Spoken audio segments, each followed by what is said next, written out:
Article 124, Clause 2 clearly says that. I'll read it for you. It says that the President appoints judges after consultation with the judges of Supreme Court, and High Court as deemed necessary. So appointment of the judges will be done by whom? President. Within consultation with whom? Judges of Supreme Court and High Court as deemed necessary. Fine. So the idea is, when Supreme Court judges are going to be appointed, judges of the Supreme Court will be consulted by whom? President. So President will consult whom? The judges of the Supreme Court, and then they are going to appoint the judge. Now the question of consultation works how? So if we will see from the independence, the consultation process work, it's a basically executive decision. You will be asked, shall we appoint this person or not? So either you can say yes, or you can say no, or you can say I don't want to make my statement on this matter. So President asked, we want to appoint some people in the Supreme Court as a judge. What is your opinion? To whom I should appoint? So you have given your view, and that is called consultation. After your view, it is up to President whether he is going to accept or he can reject. So this is the process up to 1980s. But when judiciary got hurt, when Justice H.R. Khanna, fine, he have given a against judgment against Indira Gandhi. So he has given the judgment against the Indira Gandhi, and he was supposed to be the next Chief Justice. Because in India, there is a system that the senior most judge of the Supreme Court is going to be appointed as a next Chief Justice, CJI. But that system was broken. Justice Baig was being appointed as a Chief Justice of Supreme Court, though he was in the third in the hierarchy. Fine. So H.R. Khanna have resigned. He resigned. And since then, judiciary will come to this thing in the mind that there is unnecessary interference by whom? Unnecessary interference by executive. Now, how the mindset works?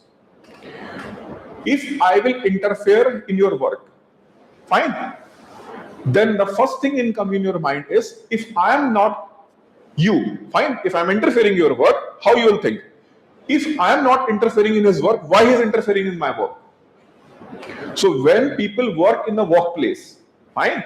So when you are going to interfere in other person's work, fine. So other person's first thought will be, why he is interfering in my work if I am not interfering in his work? So this is an idea got developed in the mind of judiciary, and judiciary have decided we have to do something. Fine, we have to do something. So judges himself take this case suo moto. Fine, and they started discussing on this matter, and they decided the consultation of who? Judiciary. Fine. The consultation of judiciary under Article 124(2) is not just a consultation. President have to accept the advice. Judges will be appointed only on the advice, not by the executive arbitrary action, and that advice or consultation is mandatory in the nature. And the advice of Chief Justice will matter. Fine. So this is a kind of a judgment given by the Supreme Court. Then Supreme Court further evaluated his own judgment and found that only Chief Justice should not be there, senior most judge should be there. Then again, the senior most judge will be added by one more senior most judge. So that have created a collegium. Collegium means CJI and 3 senior most judges. So total 4 people will be there, and they will assess, they will give advice to whom? President. Fine. And President accordingly going to appoint. Fine. Then President also sent a questions to whom? Supreme Court regarding this appointment. So President wants certain clarification.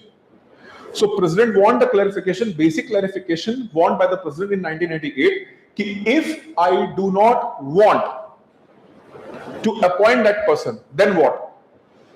I do not want to appoint that person. This is basic question framed by the President and asked to the Supreme Court. So Supreme Court have answered this question. Supreme Court said that if you have any reservation with respect to the appointment of that judge, then you have to send it back with the reasons.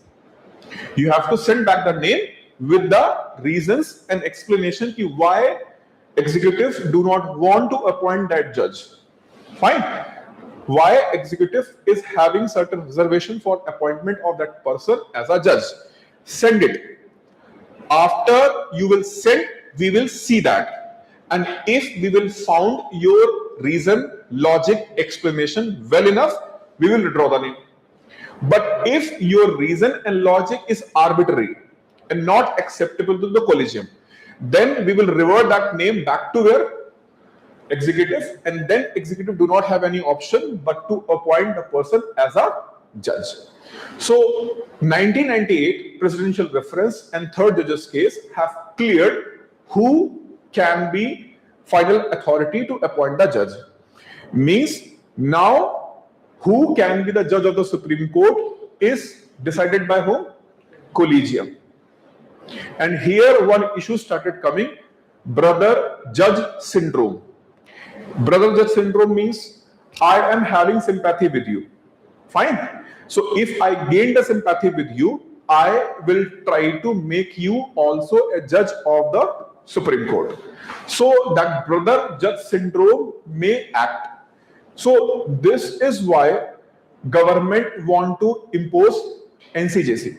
But again what happened? National Judicial Council Act was passed by the Parliament, but again Supreme Court have struck it down. Supreme Court have made it clear that no interference of executive in the appointment of judges of the Supreme Court. This is crystal clear by whom?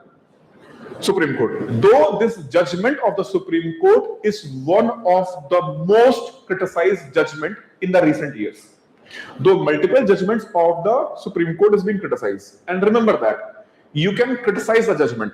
You cannot target the judge. You can question the judgment anywhere, any platform. You can question the judgment, but your question should not be defamatory in the nature. Your question should not be targeting a person who have given the judgment. Judgments are always open for criticism. In fact, Supreme Court multiple times they change their own judgment. 3 judges bench case is being taken, judgment is being given, and it is overturned by 5 judges bench. 2 judges bench have given the order where they have restricted the power of president and governor with respect to the assent of the bill.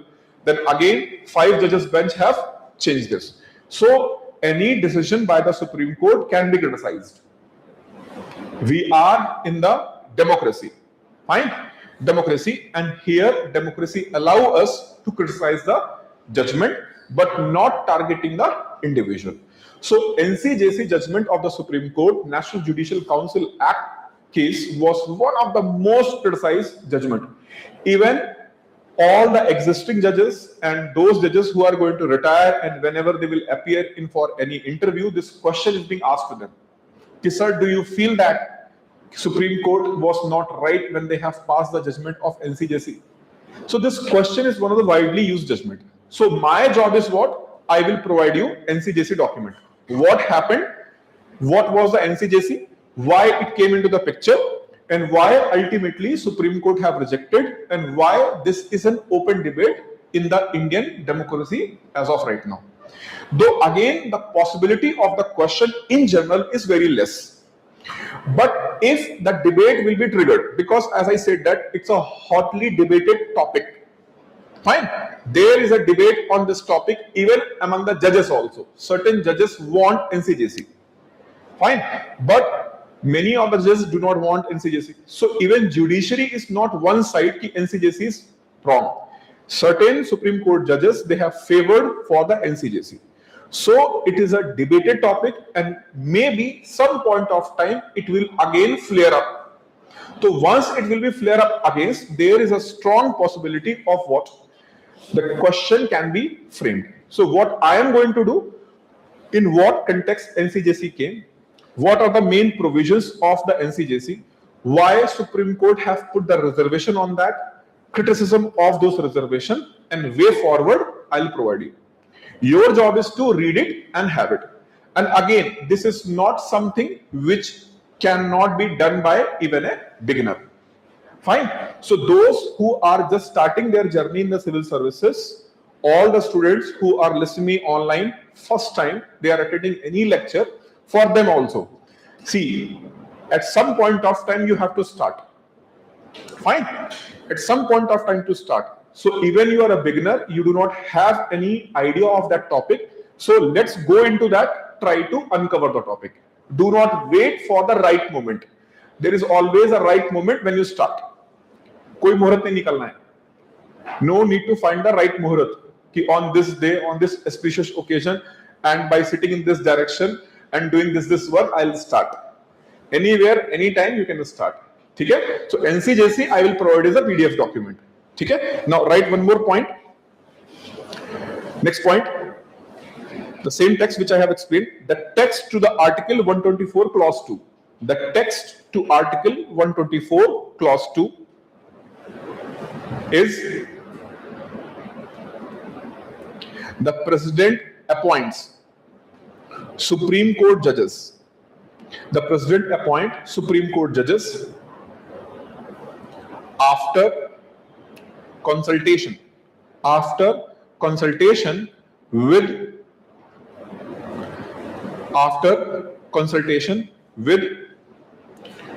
judges of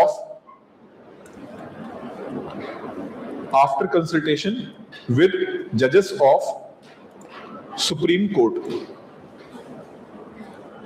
After consultation of judges of Supreme Court and High Court.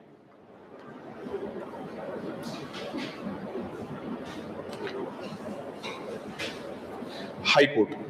Fine. High Court, when the High Court judge's appointment will be there, then High Court judge. Otherwise, Supreme Court judge. For whom? Supreme Court judges. Now write further.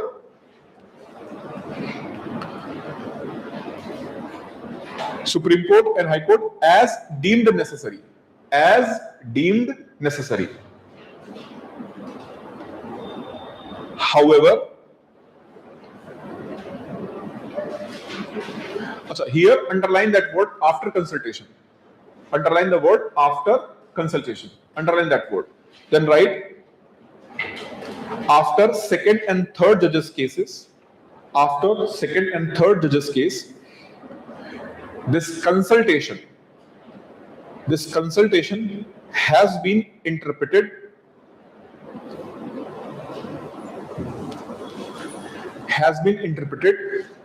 to mean that primacy lies with judiciary. Primacy lies with judiciary through collegium.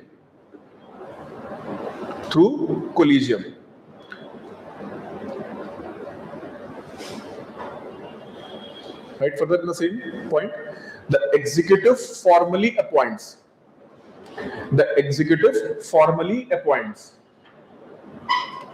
But cannot override.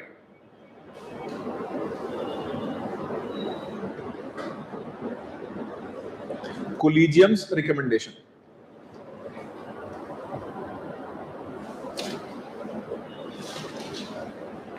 And write a note, collegium is equal to CJI plus 4 senior most judge. I think I said 3, but it is CJI plus 4 senior most judge forms collegium.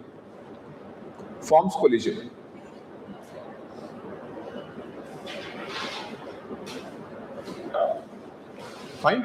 Now write next point. You can give subheading step-by-step process of appointment of judges. Step-by-step process for appointment of judges. Tell me one thing, if this statement will come in the exam, the statement says that according to Article 124 Clause 2, the appointment of judges is made by President after consultation of judges of the Supreme Court. This statement is going to be true or false? If consider the following statement. See, the question is, consider the following statement. Statement number 1. It says that the appointment of judges in India is done by President after consultation of judges of the Supreme Court. Statement number 1. Statement number 2 is saying that the vacancies of the judges in the Supreme Court is fixed by the Parliament. That statement is true. It is fixed by the Parliament, not by the Constitution itself. It is fixed by the Parliament. Second statement is true. But first statement is true. The first statement is true or false? Bolo? True or false? First statement. First statement is true or false? अरे बोलो ना, मुंह में फेविकोल लगा है क्या? Answer बोलो. True or false? How many are feeling that it's true? Raise a hand. True. तुम हाथ ऊपर कर रहे हो कि तुम हाई कर रहे हो? True or false? True. Rest of the people feels false. Statement is perfectly correct. It is true statement. Interpretation is being changed. Article is not being changed, na? It is still mentioned in Article 124 Clause 2. Statement is still mentioned in the Constitution. There is no change in the statement. Only what changed? The interpretation of the term after consultation. See what they have changed. They have changed the interpretation. Text is still there and perfectly correct. This is how UPSC play with you. उनको पता है कि आप यहाँ पे mistake करोगे. Fine. So remember that exam is not about your subject knowledge only. How you are good in the logical reasoning, not in the CSAT, but how you are good in the logical reasoning based decision making. So that is not going to test only in the CSAT. It is going to be tested here also. Fine. So the text is perfectly correct. There is nothing wrong in that text. Text is correct. Only what changed? Its interpretation changed. Now, if they will add one more statement, and they will say that though the statement says that it will be appointed by the President after consultation of the judges. However, this is only a statement. This is only a customary in the nature. Majority or not majority, all the appointments are being made only through collegium system. So the first statement they have mentioned. Fine. What they have mentioned? President appoints the judges of the Supreme Court after consultation of the judges of the Supreme Court. Fine. This is the first statement. Second statement, number of vacancies decided by the Parliament. And now to put ultimate confusion in your mind, they have mentioned कि usually not usually even, Supreme Court judges as per present practice, Supreme Court judges are being appointed on the dictates of collegium system where executive do not have any power. Now, if you are in the examination hall and you will see the statement number 1 and statement number 3, you will feel that statement number 3 is correct and statement number 1 is incorrect. But both statements are correct. In fact, in this question, all 3 statements are correct. Why? Article 124 Clause 2 have clearly mentioned. What have changed?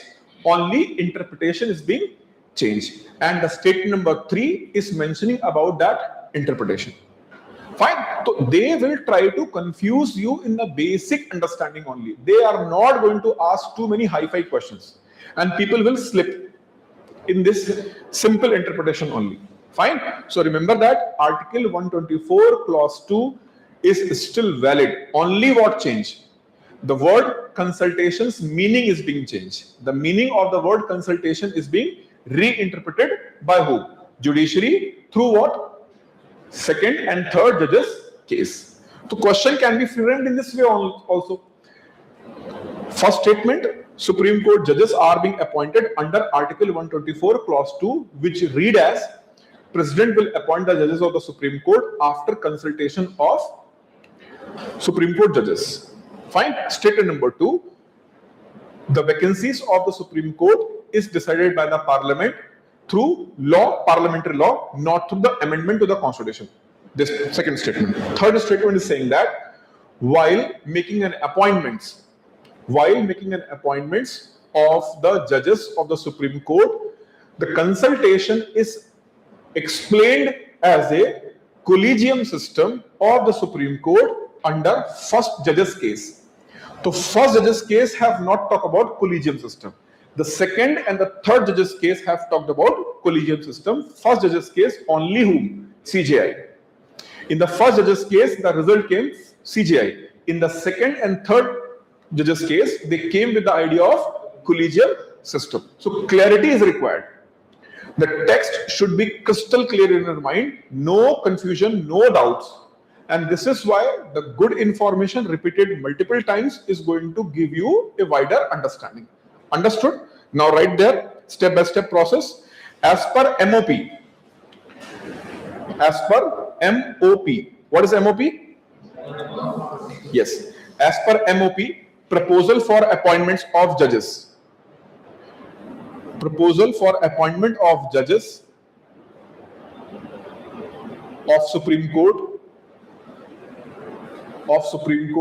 is initiated by CJI. Initiated by CJI, Chief Justice of India. Initiated by CJI, Chief Justice of India. Next point. A candidate can be Chief Justice or Judges of High Court. A candidate can be Chief Justice,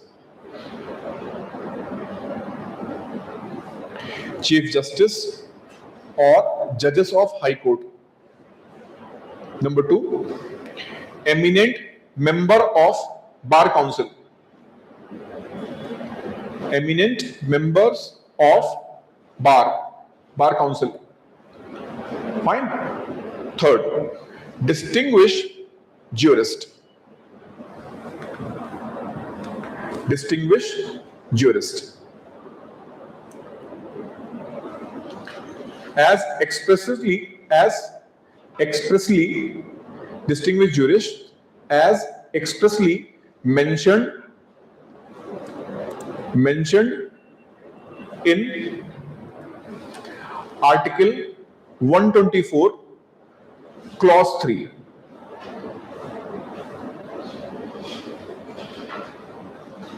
Clause 3.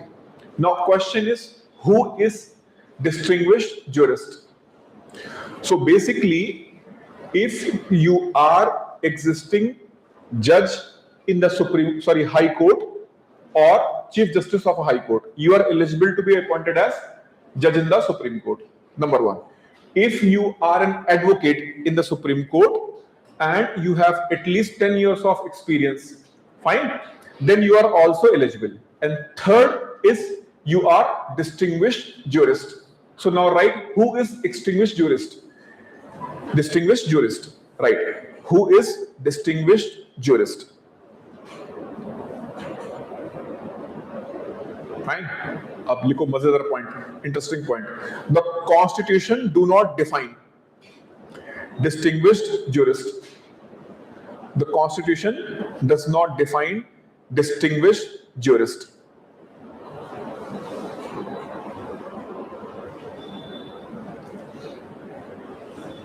A legal scholar or academic, a legal scholar or academic of outstanding reputation. Outstanding reputation. Or a legal expert with significant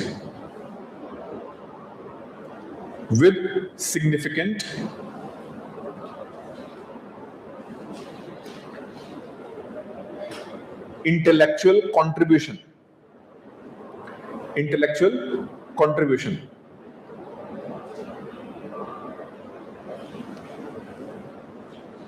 to law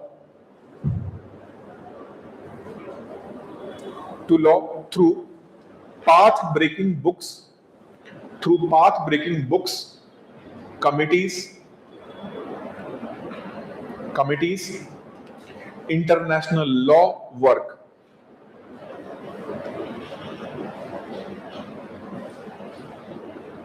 Fine. So if you want to become a Supreme Court judge, write certain good book where you are going to explain about law, and Supreme Court judges are going to be mesmerized by your work, and they are going to use your work for their understanding about the law. Then you will be also eligible under Article 124, Clause 3, Subclause C.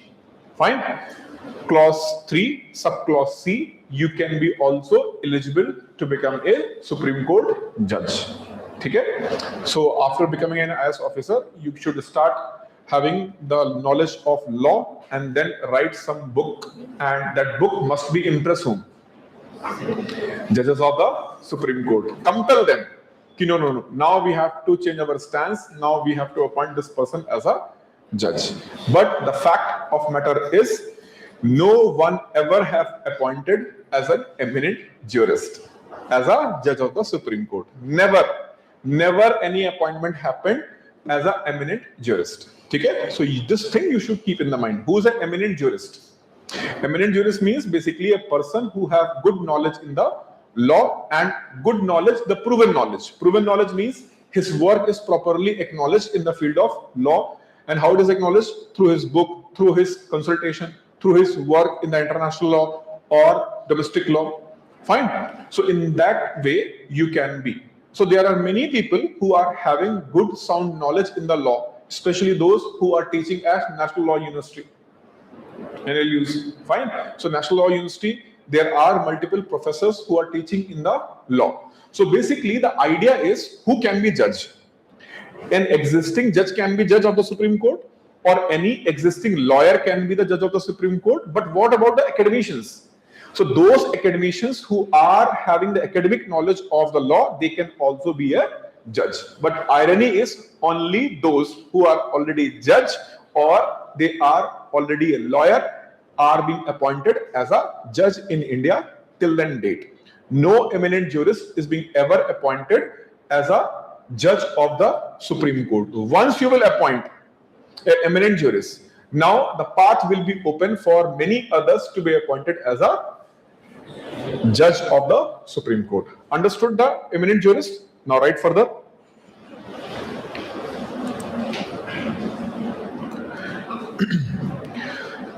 The Supreme Court Collegium, next point, the Supreme Court Collegium considers the name and passes a resolution. Considers the names and passes a resolution recommending specific candidate. Recommending specific candidate. If a candidate is from particular high court, if the candidate is from a particular high court,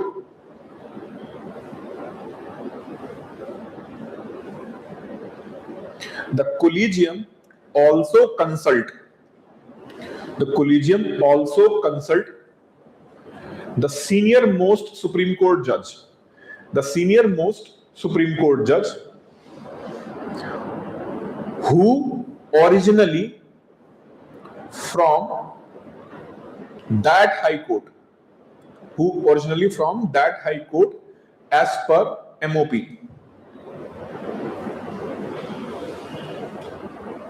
As per MOP. That means what? that means only collegium decides? Yes, collegium decides.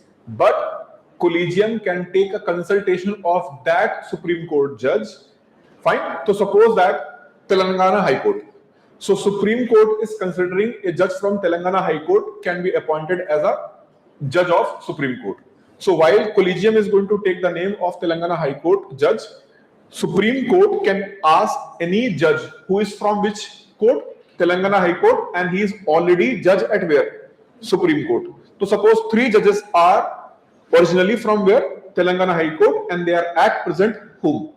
Judge in the Supreme Court. 3 judges are already in the Supreme Court, and they are from what? Telangana High Court. Now Supreme Court collegium will ask among 3 who is the senior most. Whosoever is the senior most. So suppose there are 3 judges, A, B, and C. They are from what? Telangana High Court. Fine. Telangana High Court. So among these 3, suppose B is the senior most. Then collegium will ask this person to provide your opinion about that candidate of whom we are thinking about to appoint as a judge in the Supreme Court. So this point is important point. Usually it is not mentioned in what? Usually it is not mentioned in the textbooks. So this point is important. You should keep with your point. Okay. Right. Further. Collegium. Next point. Collegium recommends. Collegium recommendations. Collegium recommendations are sent to Union Law Ministry.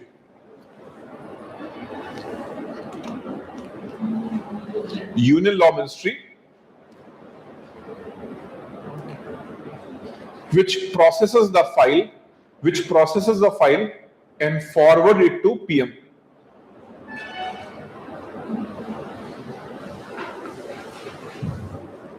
Forward it to PM. And the PM advises President to appoint, and Prime Minister advises the President to appoint the recommended person, as a Supreme Court judge. As a Supreme Court judge. Next point. However, if government is not satisfied with the name, if government is not satisfied with the name, they can return the name.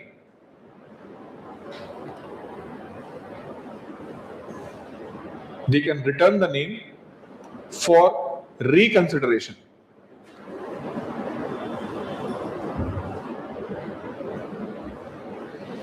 This act of the government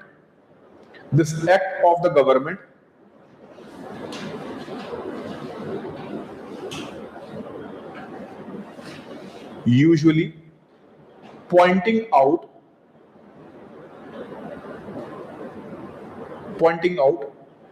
adverse inputs, IB report. IB stand for Intelligence Bureau. IB report or other concerns. Fine. So if government is not satisfied with the name of Justice K.M. Joseph, fine, then Supreme Court will be asked, means name will be returned. The name will be returned, and you can mention certain concerns. So if your concerns are valid, maybe Supreme Court is going to accept and they will drop the name. But if your concerns are not valid, then what Supreme Court will do? Right. If collegium after reconsideration,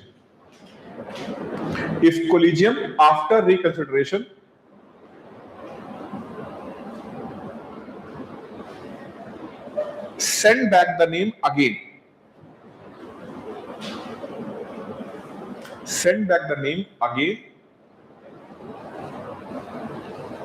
Government is constitutionally bound.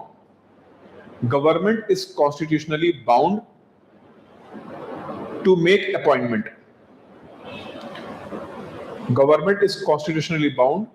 to make the appointment.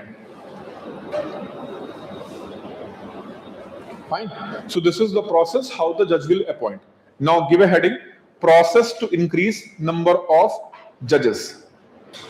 Process to increase number of judges in the Supreme Court.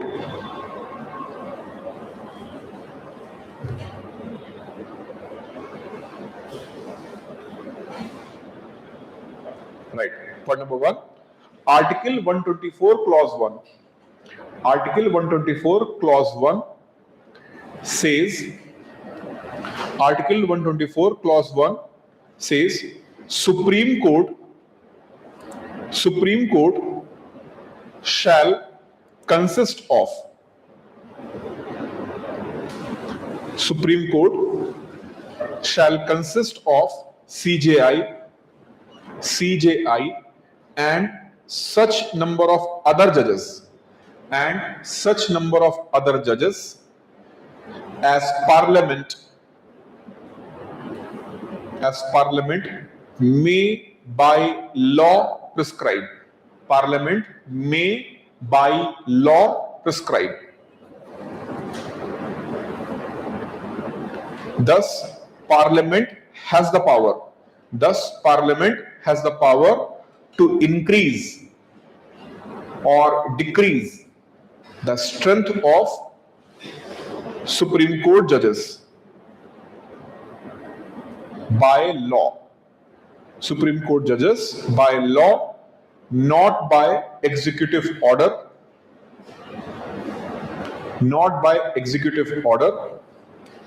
or constitutional amendment, or judiciary on their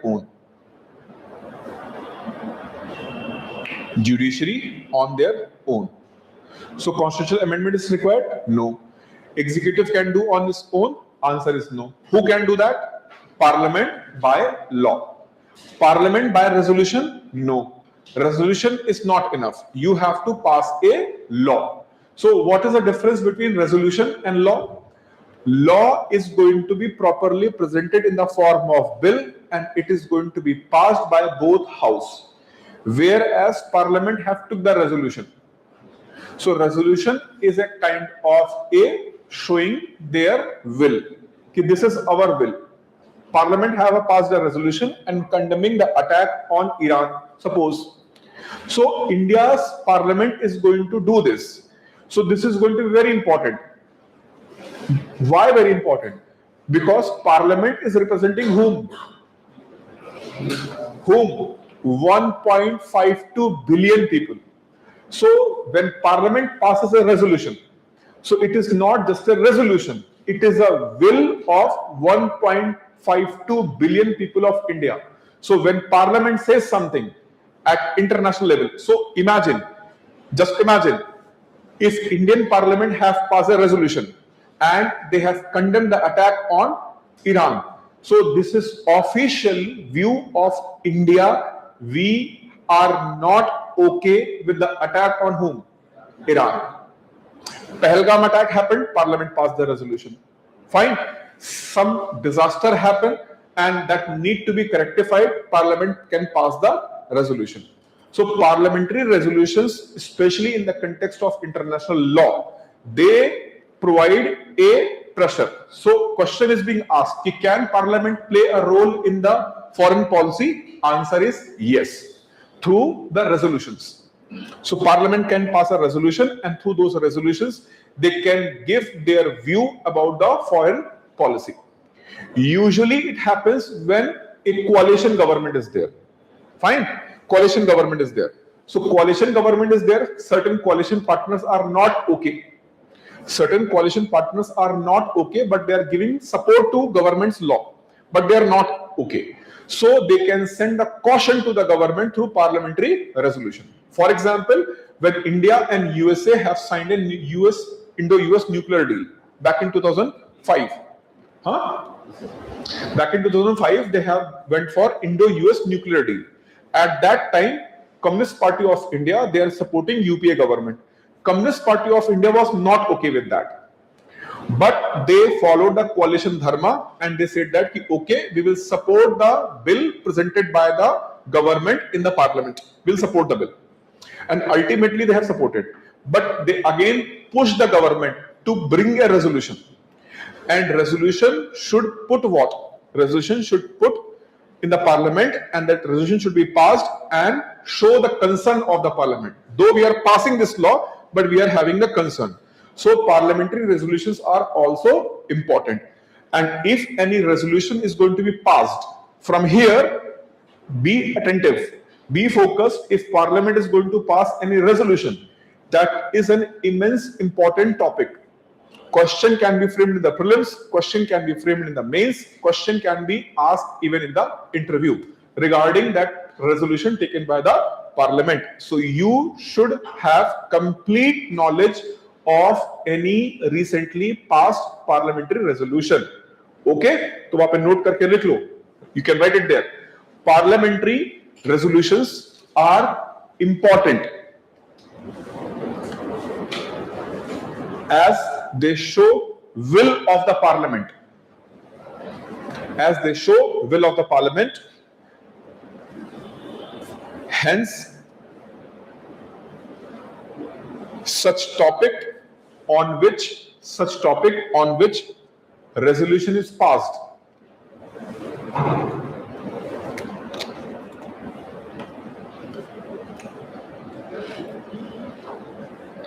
should be dealt in detail. Should be dealt in detail. Fine. So all details you have to gather. Don't take it lightly or casually. If any parliamentary resolution is there, they are important topic for your preparation. Fine. Right. Next point. The present sanctioned strength. The present sanctioned strength is fixed under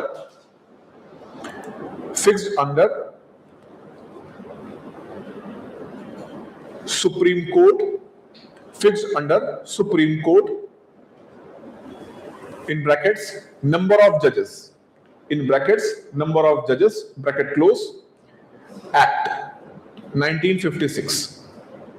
1956. Fine. Write the next point. Parliament has amended this Act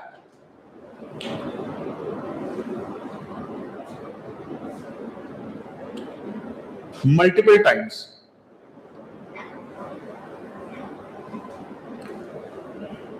Gradually increasing judges from 8 in brackets including CJI. Judges from 8 including CJI in 1950. 8 including CJI, bracket close, 1950, to higher numbers through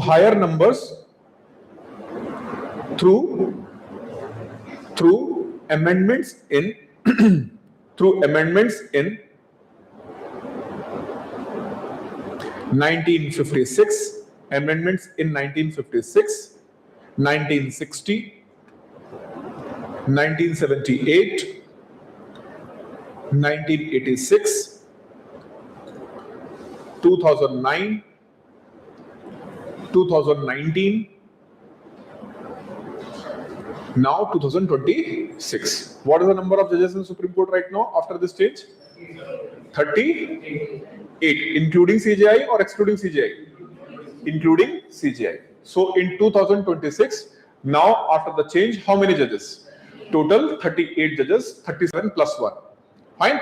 37 plus 1. CJI plus 37 judges. But if you see multiple reports, fine, the number of pendency of the cases in India, if you will go by that, minimum 100 judges are required. If you want to solve all pending cases in next 20 years. So the number of cases which are pending in the Supreme Court, if you want to solve those cases in next 20 years, minimum 100 judges are required. Fine. So this is a sorrow case of India's judiciary, where judicial infrastructure